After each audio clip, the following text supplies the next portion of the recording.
The rain came down like a curtain of glass, each drop tapping against the vast windows of the Rhodes estate, a mansion of steel and silence perched on the misty hills outside Seattle.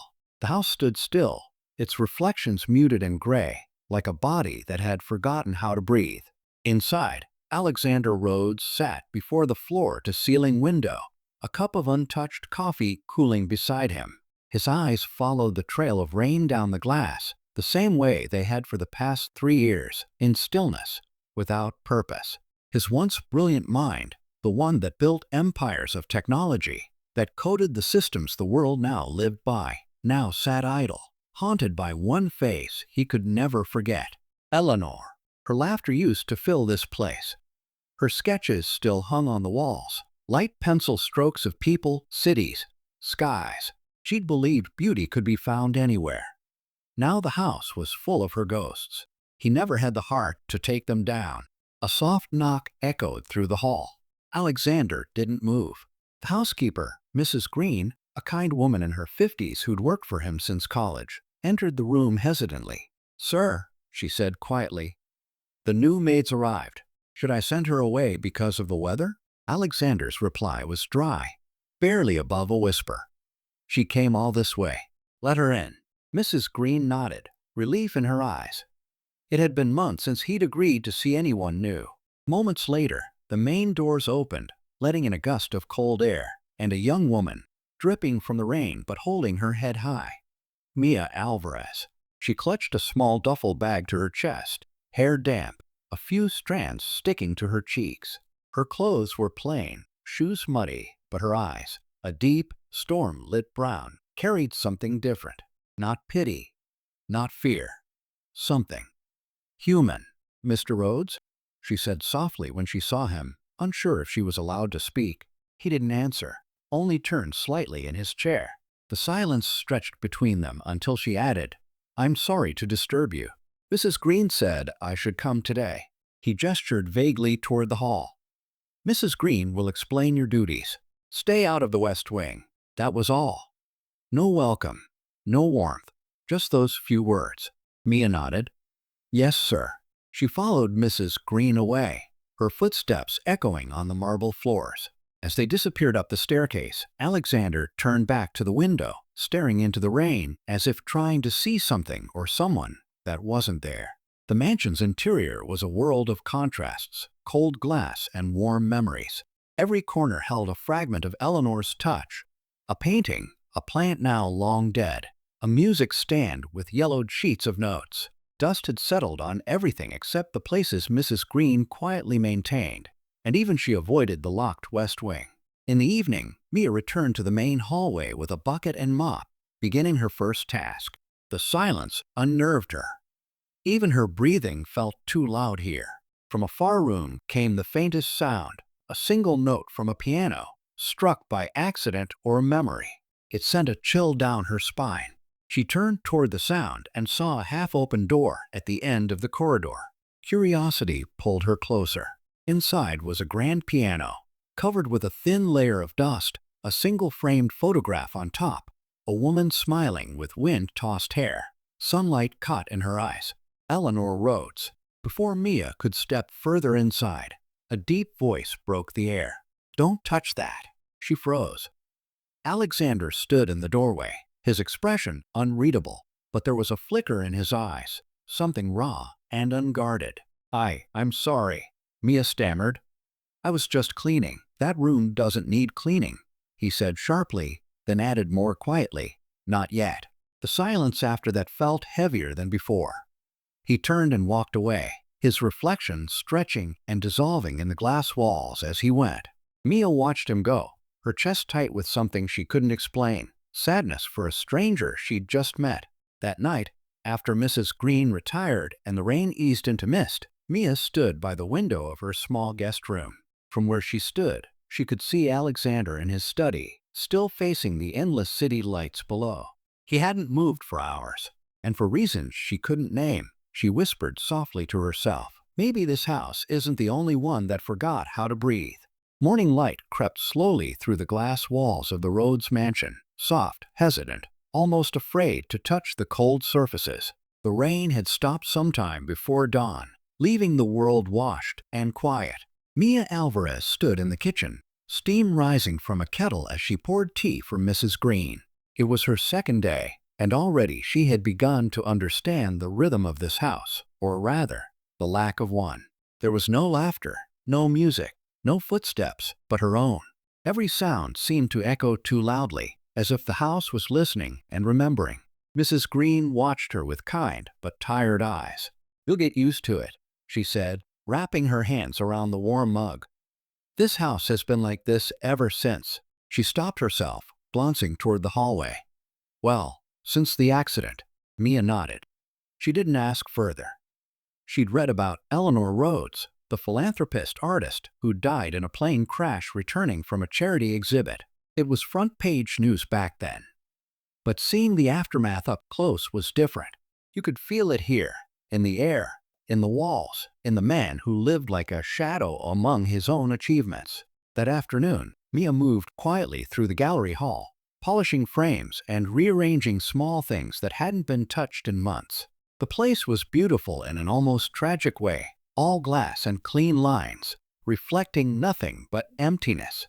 As she reached for a vase on a high shelf, her sleeve brushed against a painting, a vibrant piece of color and motion, so alive it almost pulsed. A signature in the corner. E. Rhodes. She smiled softly. "So this is what life used to look like here," she murmured. "What did you say?" The voice startled her. Alexander stood behind her, silent as a ghost. Mia straightened, nearly dropping the vase. "Oh, I was just dusting, sir." His eyes shifted from her to the painting, lingering there for a long, quiet moment. "She painted that the summer before she died," he said, his voice low, almost distant. "She said it was the color of joy." He turned to leave, but Mia, without thinking, spoke. "It still is." He paused. For a heartbeat, she thought he might say something, but instead, he simply walked away. Still, as he disappeared down the corridor, Mia could have sworn something in his posture changed. Just slightly. Later that day, while cleaning the library, Mia found a small, dust-covered notebook half buried beneath old papers. The cover read Eleanor's notes. She hesitated. Curiosity tugged at her again. She opened it just enough to see faint sketches, faces, flowers, tiny fragments of quotes. "If I ever disappear, promise me you'll still open the curtains. Don't let silence become home." Before she could read further, Alexander's voice came from the doorway again.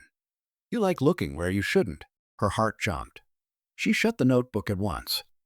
"I didn't mean to pry." He stepped closer, his expression unreadable. "People always mean to." "I'm sorry," she said, meeting his gaze despite her fear. "But maybe some things shouldn't stay buried in dust."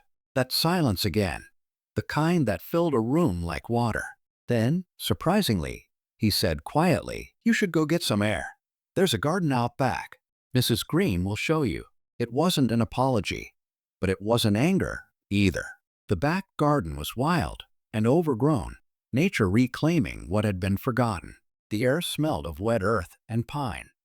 Mia knelt, brushing dead leaves from a stone bench. In the soil, she noticed the faint remains of planted roses, long gone, but their roots still there. She picked one wilted stem, turning it gently in her fingers. "You're still here," she whispered. From the balcony above, Alexander watched silently. Something about the girl unsettled him. She moved through the house like rain, quiet but unstoppable, seeping into places he'd sealed shut. She didn't ask questions, didn't offer pity. Just presence. When she looked up suddenly, their eyes met across the distance. For a moment, neither moved. Then she smiled, small, simple, but it reached her eyes.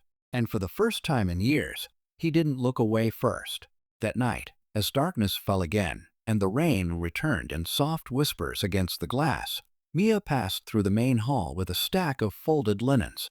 Somewhere in the house, she heard the faint sound of the piano again. Not a song this time, just one hesitant note. She stopped, listening. Maybe he didn't mean to play it. Maybe his hand just fell there by accident. But still, it was music. The first in years, and standing alone beneath the glass ceiling. Mia Alvarez smiled to herself. Because even broken houses remember how to breathe when the rain finds a way inside. The storm had passed by morning, leaving behind a stillness that felt almost deliberate.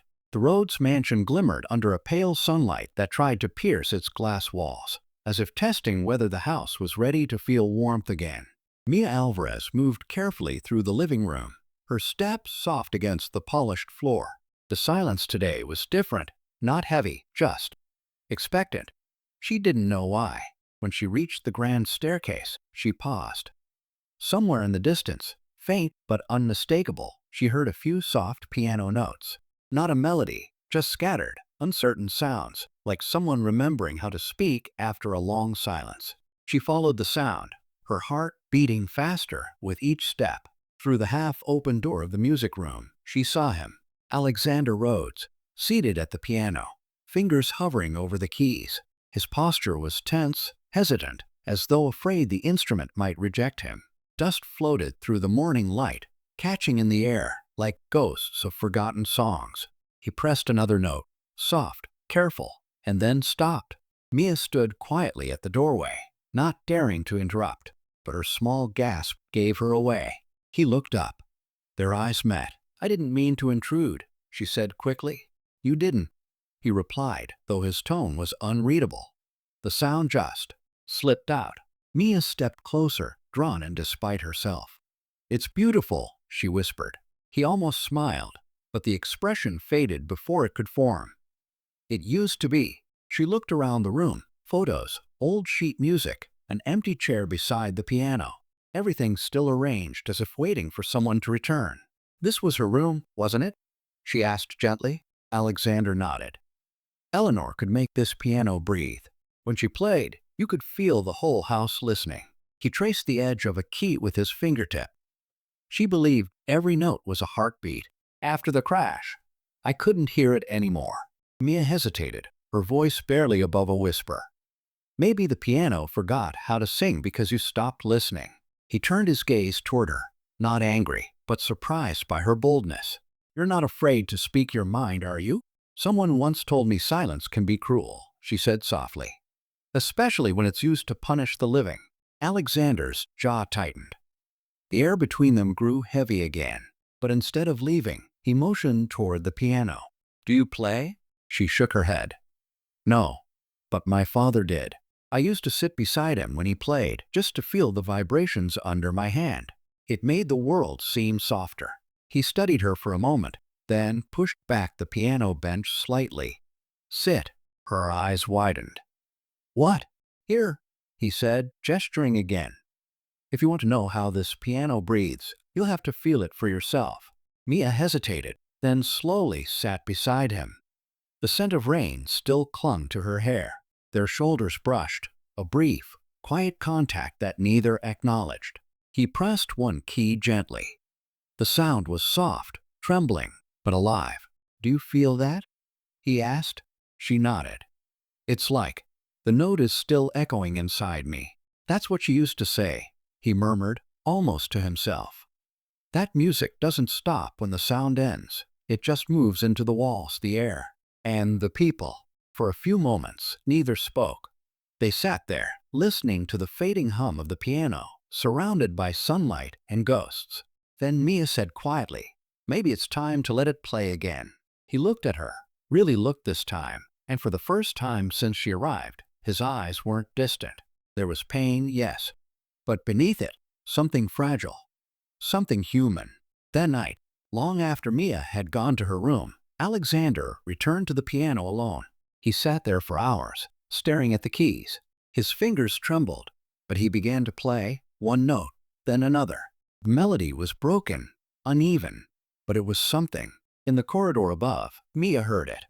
She leaned against the wall, smiling through quiet tears. It wasn't a song yet, but the piano had remembered its first breath.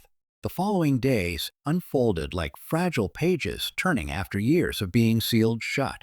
Nothing dramatic happened, no grand confessions, no sudden change, yet something invisible had shifted within the glass walls of the Rhodes mansion.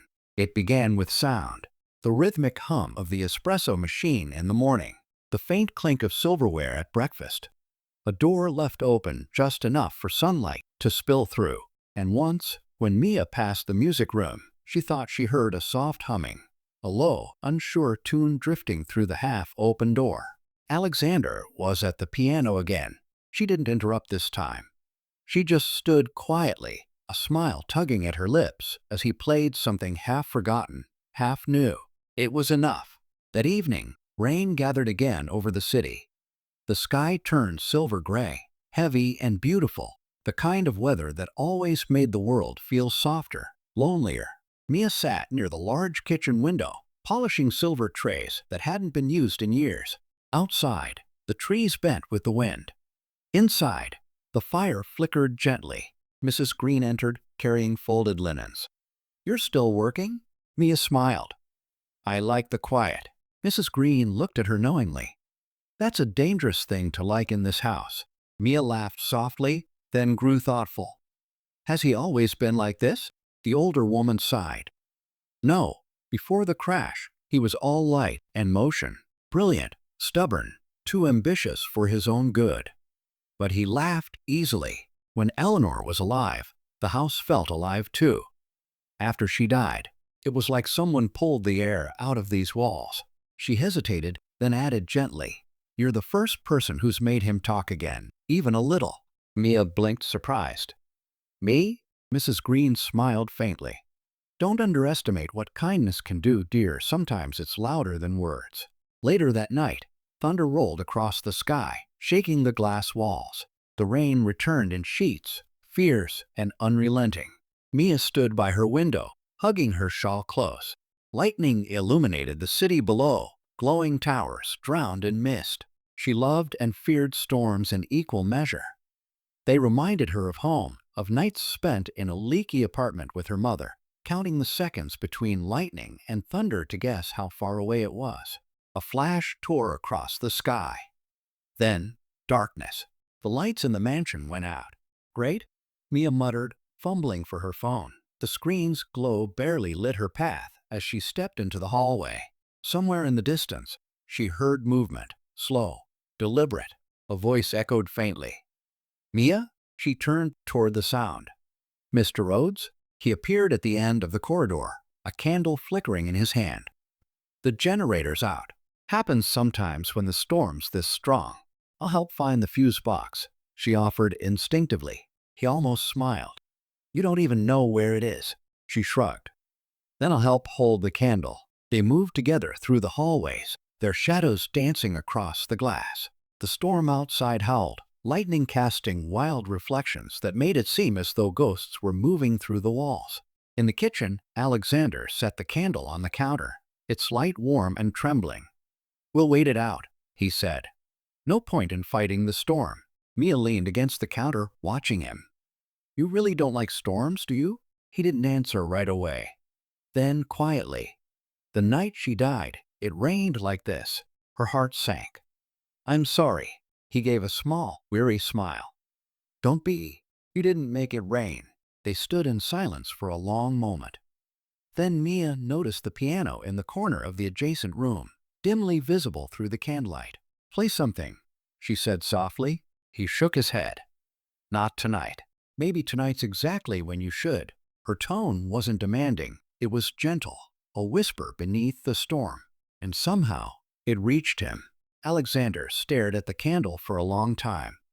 Then, without a word, he walked to the piano and sat down. Mia followed, the flickering flame casting them both in gold and shadow.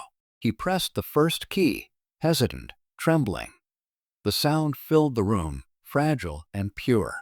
Another note followed. Then another. Soon, a melody emerged, slow, sad, and beautiful. Mia closed her eyes, letting it wash over her. Each note seemed to speak, to breathe, to remember. When the final chord faded into silence, she whispered, "It's not broken anymore." He looked at her. "The piano?" She shook her head. "You." Thunder cracked outside. The lights flickered back on. But neither of them noticed right away. For the first time in 3 years, Alexander Rhodes felt something warm stir inside his chest, a small, unsteady thing called hope. And for the first time since she'd arrived, Mia realized she wasn't just working in this house. She was part of its heartbeat. The storm did not end that night. It raged on, thunder echoing through the hills, rain battering the glass walls like desperate hands. Inside the Rhodes mansion, the world had shrunk to the glow of a few candles and the quiet breathing of two people who hadn't planned to share the night. Mia Alvarez stood in the kitchen, her hands cupped around a steaming mug of instant noodles, the only thing she'd found that didn't require power. Across the counter, Alexander Rhodes poured hot water into his own cup, his movements precise even in the half-dark. "Dinner of champions," she joked softly, stirring with a fork. He glanced at her, and for the briefest moment, she thought she saw the ghost of a smile. "I haven't eaten this since college," he said. "Then you've been missing out," she replied. "Gourmet meal right here. The secret's in how you don't read the instructions." He let out a quiet laugh, small, awkward, but real. The sound startled her more than the thunder. "Careful," she said, teasing. "If you keep laughing, people might start thinking you're human." Alexander raised an eyebrow. "That's debatable." Mia smiled, the candlelight catching in her eyes. "I'll take my chances." They sat at the long marble counter, the house creaking softly around them. For once, the silence wasn't heavy. It was comfortable. Rain whispered against the glass, thunder rolled far away, and the two of them ate noodles like teenagers hiding from the world. After a while, Mia broke the quiet. "Can I ask you something?" Alexander looked up. "You can ask. I may not answer." She hesitated, then said, "Why do you still live here? You could move anywhere, start over." His fork paused midair. "And leave her behind?" Mia's voice softened. "You already did, Alexander. The moment she left, you stopped living too." He froze, then set the fork down slowly. "You don't understand." "Then help me," she whispered. "Make me understand." He looked at her for a long time, his face unreadable in the flickering light. Then he sighed, the sound heavy, like something breaking loose inside him. "I built this house for her," he said finally. "Every inch of glass, every open space." She said she wanted a home that could breathe, a place with no walls, no secrets. "But when she died, all I saw was everything I couldn't save." He turned away, staring into the rain. "The plane was late. She called me before boarding, said she felt uneasy. I told her not to worry. I was too busy finishing a deal to listen. And then," he swallowed hard, "I heard the news on a conference call." Mia's eyes glistened. "You couldn't have known." "I should have," he said bitterly. "I should have been there. Maybe she wouldn't have gotten on that flight if I just listened." The candle flickered, throwing long shadows across his face. For the first time, she saw not the powerful CEO, but a man who'd been quietly dying for years. She reached across the counter and placed her hand over his. "You can't keep punishing yourself for not being God," she said softly. "You loved her. That's enough." He didn't move, but his fingers twitched beneath hers. Then, slowly, he looked up and met her eyes. Something unspoken passed between them.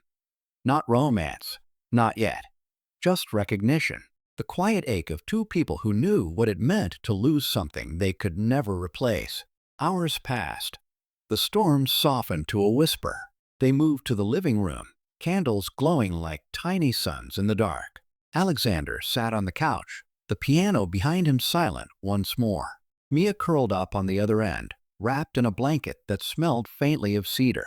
"You never told me why you came here," he said after a while. Mia smiled faintly. "Because I needed a job." "That's not what I meant." She hesitated, eyes fixed on the candle flame. "My mother passed away last winter. She worked her whole life cleaning houses like this one. I wanted to see the kind of world she spent her life polishing, even if it never belonged to her." Alexander studied her quietly. "And what did you find?" She looked up, her voice barely a whisper. "People are the same everywhere. Some live in mansions, some in tiny apartments, but grief sounds the same in every language." The room went quiet again. The clock ticked softly. Then Alexander said, "You're wiser than you look." She smiled. "You're sadder than you pretend." That made him laugh again, quietly, but genuinely this time. Outside, the last drops of rain slid down the glass like tears. Inside, The mansion glowed softly, breathing again for the first time in years. As the storm faded, Mia's head tilted against the couch. Her eyes fluttered closed. Within minutes, she was asleep, her breathing slow, peaceful. Alexander watched her for a long while, the candlelight painting her face in gold. Then he whispered into the quiet, "Good night, Mia."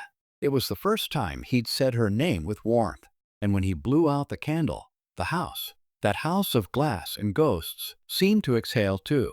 Morning came quietly, as if afraid to disturb the fragile peace that had settled over the night. The storm was gone, the air crisp, the sky washed clean to a pale blue. The Rhodes mansion, once a tomb of silence, now stood bathed in sunlight. For the first time in years, light touched every corner. Alexander Rhodes stood in the hallway, coffee mug in hand, listening. There was a sound he hadn't heard in a long, long time. Movement. Mia Alvarez was humming softly somewhere down the corridor. It was nothing fancy, just a tune without words, but it filled the air with something that had been missing here, life. He found her in the kitchen, barefoot, hair slightly messy from sleep, folding napkins with unnecessary precision. She looked up, startled. "Oh, you're awake. I could say the same about you," he said, his tone lighter than usual. "You've been up long?" "Since sunrise," she replied. "The rain left a mess on the terrace. Thought I'd clean it before it dried." He frowned slightly. "You didn't have to, I know," she interrupted gently. "But I wanted to." Something about the way she said it, simple, unguarded, caught him off guard. He nodded, sipping his coffee. "The terrace hasn't been used in years. Then maybe it's time it was." She gave him a small smile and walked past, sunlight catching on her hair. He didn't realize until she was gone that he was still smiling too. Later that day, he found himself standing by the terrace doors. Through the glass, Mia was scrubbing the marble floor, sleeves rolled up, the morning wind tossing strands of hair across her face. The world beyond was alive, birds darting between wet trees, the scent of pine and earth heavy in the air. Alexander slid the door open and stepped outside. Mia looked up, blinking against the light. "I didn't hear you." "You missed a spot," he said, pointing to a corner. Her eyebrows shot up. "You're helping now?" He shrugged. "Supervising." She laughed. "I'll take what I can get." He knelt down beside her anyway. Together, they scrubbed in silence, the marble gleaming beneath their hands. When they were done, Mia sat back on her heels, breathing hard, a smear of soap on her cheek. Alexander noticed it before she did. Without thinking, he reached out and wiped it away with his thumb. She froze. He did too. For a long second, neither moved. Then he dropped his hand quickly, looking away. "You missed a spot," he said again, his voice quieter this time. Mia smiled faintly, turning back to her work, but her heart was beating faster. That evening, something changed. Alexander opened the living room curtains. For 3 years, those curtains had stayed drawn, shutting out the world, the view, the light. Mia watched in quiet awe as he pulled them open one by one, the sunset pouring into the room in waves of gold and amber. The mansion breathed. He turned to her. "You were right." "About what?" He looked out at the horizon, the city shimmering far below. It was time. Dinner that night wasn't eaten in silence. Mia cooked, a simple pasta with herbs and lemon, and insisted he join her in the smaller dining room near the garden. He protested once, then gave up when she crossed her arms and said, "You can either eat here, or I'll leave it outside your office like I do with laundry." He laughed. "Blackmailed by noodles? Effective, isn't it?" They ate together, laughter echoing softly between bites. For the first time, he told her about the early days of his company, the sleepless nights, the mistakes, the successes that never felt enough. She told him about her mother's garden, the one she'd left behind in Mexico, and how she still remembered the scent of wet earth after rain. When the dishes were done, she stood by the door, hesitating. "Thank you," she said. "For what?" "For letting today happen." He wanted to say something, anything, but words failed him, so he only nodded, his throat tight. After she left, he sat alone in the quiet room. The clock ticked softly. Outside, the garden lights flickered on. He looked around and realized something he hadn't felt in years. The silence no longer hurt. Later that night, Alexander found himself standing by the piano. The lid was still closed, dust brushed away but untouched since that night. He stared at it for a long time, his reflection faint in the polished black surface. Then he sat down. His fingers hovered over the keys. He didn't plan to play, just to touch, to remember. But when he pressed the first note, the sound was soft, uncertain, alive. Mia, upstairs in her room, froze. She heard it, that sound she'd only dreamed of hearing again. The piano, the house breathing, the man finding his way back to life. She smiled into the dark, whispering to herself, "Welcome back, Mr. Rhodes." And downstairs, Alexander kept playing, hesitant at first, then freer, until the melody filled every corner of the house that had once forgotten how to sing. Morning sunlight flooded through the newly opened windows, scattering across the marble floors like liquid gold. For the first time in years, the Rhodes mansion no longer looked haunted. It glowed. Mia Alvarez stood in the hallway, holding a small glass vase of lilies she'd picked from the overgrown garden. She placed them carefully on the piano, beside the faintest trace of yesterday's dust. Alexander entered just as she was adjusting the vase. "You're redecorating now?" "Just reviving," she said with a grin. "Everything here is beautiful. It's just forgotten." He tilted his head slightly, his gaze landing on the flowers. Eleanor hated lilies. Mia froze. "Oh, I didn't know. I can take them away if—" "No," he interrupted softly. "Leave them. Maybe it's time this house liked them again." Their eyes met briefly, and something passed between them. Quiet understanding, tinged with something neither dared name. Over the next few days, change began to bloom everywhere. Curtains stayed open. Windows were left ajar to let in the crisp spring air. Mia started humming again while cleaning, soft melodies that drifted through the halls and mixed with the faint, halting notes Alexander sometimes played on the piano. It wasn't music yet, but it was becoming something. One afternoon, Mia found him in the study surrounded by sketches and papers. He was working, really working, for the first time since she'd met him. Blueprints filled the desk. Digital models flickered across the screen. "What's all this?" she asked, stepping closer. "A new design," he said. "A small device for visual learning. Adaptive interface for autistic children." Her eyebrows rose. "That's beautiful." He gave a half smile. "It's not for profit, just something I promised someone once." She leaned against the doorframe. "Your wife?" He paused, then nodded slowly. "She was a teacher. She believed technology should make people feel seen. I lost that somewhere along the way." Mia's voice was gentle. "Maybe you're finding it again." That night, she couldn't sleep. Something about his words stayed with her. Make people feel seen. She wandered into the art room, the one she'd kept locked since her arrival. It was still as she'd left it. Blank canvases stacked in the corner, paintbrushes dry, a thin layer of dust on the table. For a long time, she just stood there, breathing. Then, almost without thinking, she picked up a brush. The first stroke was shaky, uneven.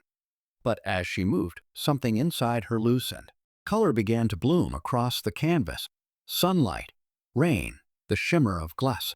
She didn't paint Eleanor. She painted light. Days passed, and the mansion slowly filled with quiet signs of rebirth. Alexander noticed small changes, the scent of paint, the hum of soft music from the art room, the way Mia smiled more freely now. One evening, as the sun sank behind the horizon, he stood outside her studio door. He hesitated for a long moment before knocking. "Come in," she called. He stepped inside and stopped. The painting was unfinished, but it was alive. Swirls of blue and gold danced together like light refracted through glass. It wasn't just beautiful. It felt like hope made visible. He stared at it. "That's this house," he said softly. Mia nodded, her cheeks flushed. "The house that forgot how to breathe." He looked at her and remembered again. For a heartbeat, neither spoke. The air between them seemed to hum like a note held too long, trembling on the edge of something new. He stepped closer. "You should show this to people." She smiled sadly. "I used to, until I stopped believing anyone would care." "Then start again," he said. "Start with me." Their eyes met, and in that moment, she realized something startling. He wasn't just helping her rediscover her art. She was helping him rediscover life. That night, she returned to her room and found something waiting by her door. A small package wrapped in brown paper, tied neatly with string. Inside was a brand new set of paintbrushes and a note written in his precise, slanted handwriting. For when light becomes too much to hold. AR, she smiled, her eyes glistening. For a long time, she just held the brushes close, as if they were proof that even in the ruins of grief, kindness could still grow. Downstairs, Alexander sat at the piano. He played softly, carefully, a new melody, one neither of them had ever heard before. Through the quiet halls, the music and the scent of fresh paint mingled, the sound and color of light returning. The rain came back that week, not the fierce, world-shaking kind, but a slow, ceaseless drizzle that whispered against the glass like old memories trying to be heard. For Alexander Rhodes, sleep had become a stranger again. He'd gone weeks without the nightmares, but now they returned, fragments of twisted metal, fire, and the sound of Eleanor's voice calling from somewhere he could never reach. He'd wake in the middle of the night drenched in sweat, his heart pounding, the echo of her name still on his lips. Down the hall, the house would lie silent, breathing softly around him, a cruel reminder of everything that had changed and everything that hadn't. He stopped playing the piano. He stopped eating properly again. The darkness he'd tried to outgrow began to creep back through the cracks.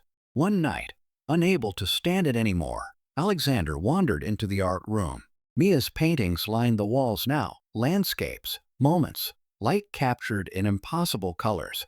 He stood there in the dim glow of a desk lamp, surrounded by life she had made from nothing. And for the first time, he envied her. He envied her courage to create when all he had ever done was destroy. He reached out and touched the edge of one canvas, the one of the mansion bathed in sunrise. His fingers lingered there, trembling slightly. "Eleanor," he whispered into the dark. "If you can hear me, I don't know how to stop missing you." The rain tapped harder on the windows, as if in answer. He closed his eyes. "I'm trying. God, I'm trying." The next morning, Mia noticed the change immediately. He was quieter. Not cold, not distant, just hollow. His smile had retreated behind the walls again. During breakfast, she asked gently, "Rough night?" He nodded without looking up. "The usual. You want to talk about it?" "No." Her gaze softened. "Then maybe you just want someone to listen." He looked up then, and she saw the exhaustion behind his eyes, the kind of fatigue that sleep couldn't cure. "You can't keep living in two worlds, Alexander," she said quietly. "One for the living and one for the dead. You'll lose yourself between them." He didn't reply. He just stood, leaving the coffee untouched. But her words stayed with him all day, circling like quiet thunder. That night, the storm finally broke. The wind howled against the cliffs, the sky flashing white with lightning. Mia, woken by the thunder, went downstairs to close the terrace doors. She stopped short when she saw him, Alexander, standing outside in the rain, barefoot, his shirt plastered to his skin, staring into the distance where the sea swallowed the horizon. She ran to him, shouting through the storm, "Alexander, what are you doing?" He didn't move, didn't even turn.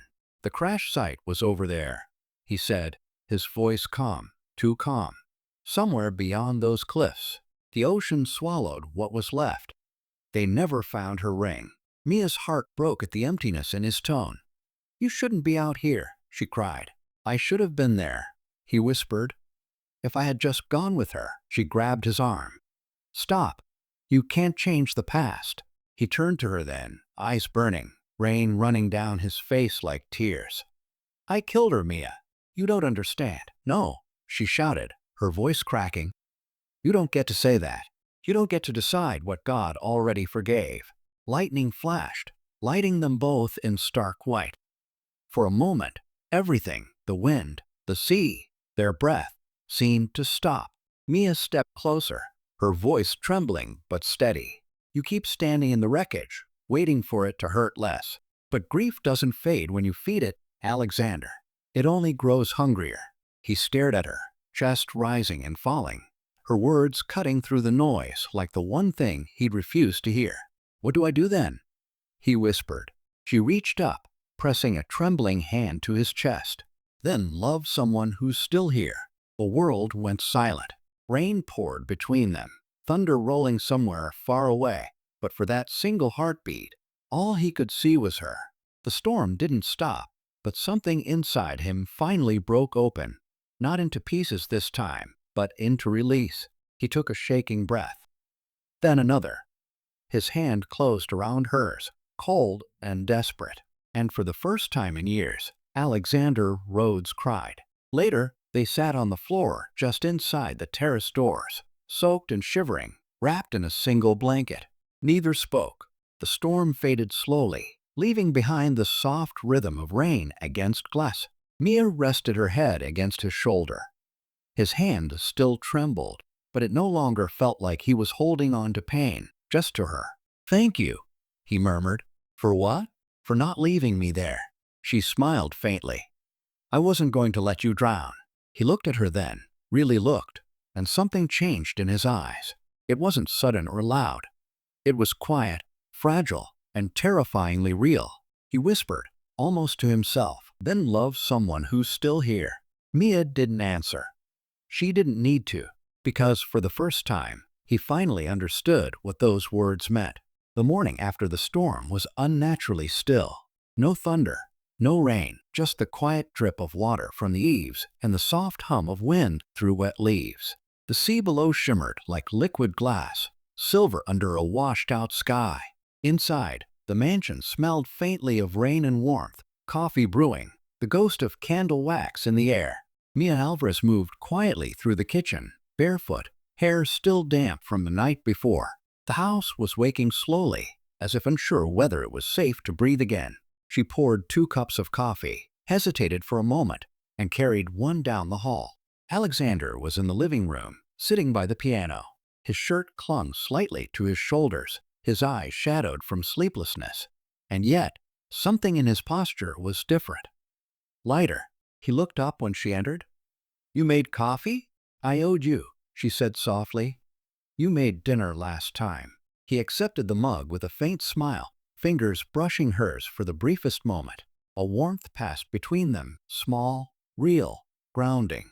They sat in silence for a while, listening to the house creak as it dried in the sun. Finally, he said, "Last night, I didn't thank you." "You did," she replied. "Not properly." She looked at him, her expression unreadable. "Then do it now." He took a breath, eyes on the coffee in his hands. "You pulled me back. I don't know how you did it, or why you even tried, but thank you." Her voice was quiet. "Because I've been there too." He met her eyes then, and she knew he understood. The ache of losing someone, the nights spent listening to memories echo in empty rooms, the guilt that never really goes away. The day unfolded slowly, peacefully. Mia cleaned, humming softly. Alexander worked in his office, but this time the door stayed open.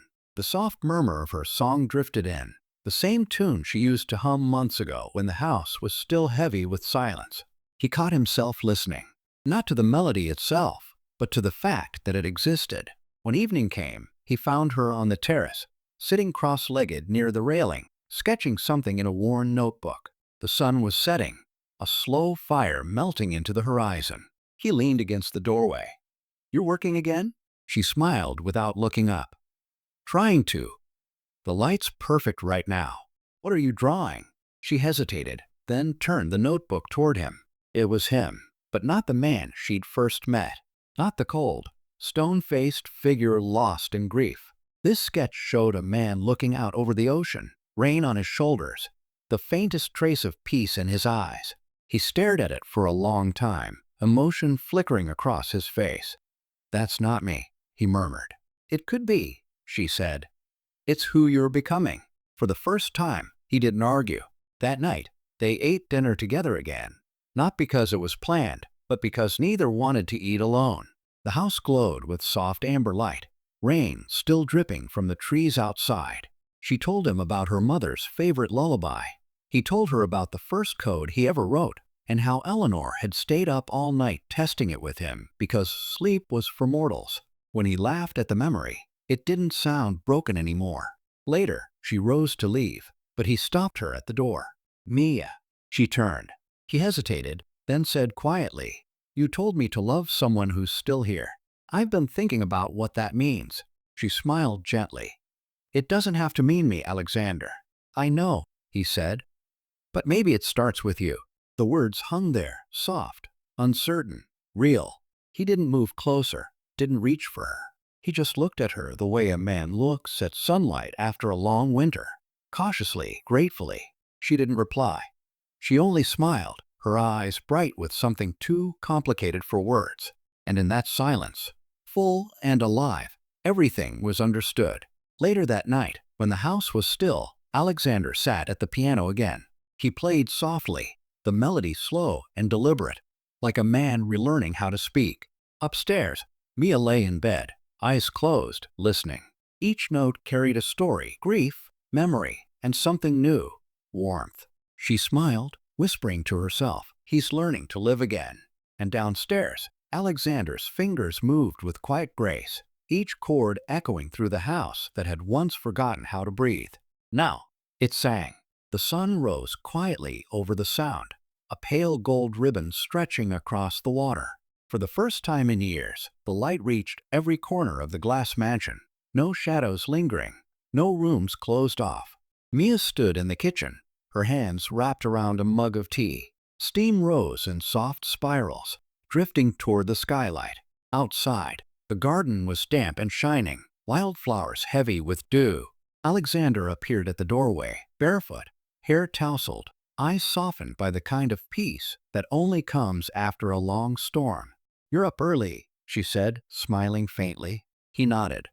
"Couldn't sleep. The house feels different."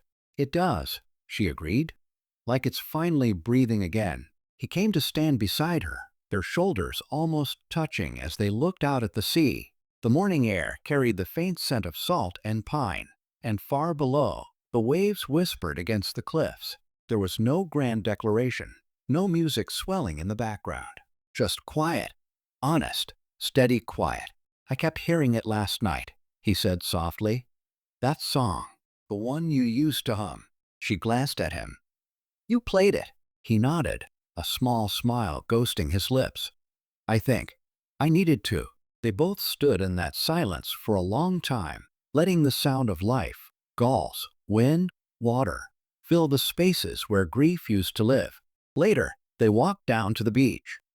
The path was slick from the night's rain, ferns brushing against their clothes, the forest alive with the smell of earth. When they reached the shore, Alexander stopped. The tide was low, the rocks glistening like black glass. He took a deep breath, not out of habit, but out of want. "This was where we used to come," he said quietly. "Eleanor and I." She'd collect sea glass and pretend they were pieces of sky. Mia crouched beside a cluster of shells. "Do you still look for them?" He shook his head. "I think I was waiting for someone else to remind me why I should." She turned a smooth blue shard in her hand and smiled. "Then keep this one. It's a good color." He accepted it like something sacred. Hours passed gently. They talked about ordinary things, her brother's stubborn cat, his childhood fear of thunder, the recipe they'd ruined last week but pretended was edible anyway. For once, the past didn't weigh down their words. It lived alongside them, softer now, less painful, part of the air they shared. When they returned to the house, the light had shifted again, bright and alive, touching every surface like forgiveness. That evening, Mia packed her small bag. Her contract as a maid was ending, and she'd already decided to move closer to the city, to paint again, to live for herself. Alexander stood by the stairs, watching quietly. "You're leaving," he said, not as a question. "I am," she replied. "You don't need me here anymore." He hesitated, then smiled. "Maybe not. But that doesn't mean I won't miss you." Mia looked at him, really looked, and saw a man who had once lived among ghosts, now standing in sunlight. She stepped closer, reaching up to straighten the collar of his shirt. "You'll be fine, Alexander." He caught her hand, gently. "I will. for a heartbeat. Neither moved. The air between them was warm, fragile, alive with everything they'd never said out loud. Then she smiled, and that was enough. When she drove away, the road curled along the coast, the mansion shrinking behind her like a dream that had finally ended right. She rolled down the window, letting the wind tangle her hair, the scent of salt filling the car. Somewhere inside her chest, something unclenched, a deep, quiet peace. Back at the house, Alexander stood on the terrace, the sea glass in his hand glinting under the sunlight. He placed it on the railing, watching the light pass through it, fractured, imperfect, beautiful. The house was silent again, but it was a living silence now, the kind that hums with the sound of possibility. He went inside, sat at the piano, and began to play. The melody was the same as before, but lighter, freer, full of open skies. And for the first time in 3 years, the house didn't echo with grief. It echoed with life. Epilogue. Months later, in a quiet art gallery near downtown Seattle, a small painting hung in a sunlit corner showed a man at a grand piano, light pouring through tall windows, sea glass glinting on the sill. Below it, the artist's name was written in neat cursive, Mia Alvarez, and if you looked closely, you could almost hear music in the brushstrokes.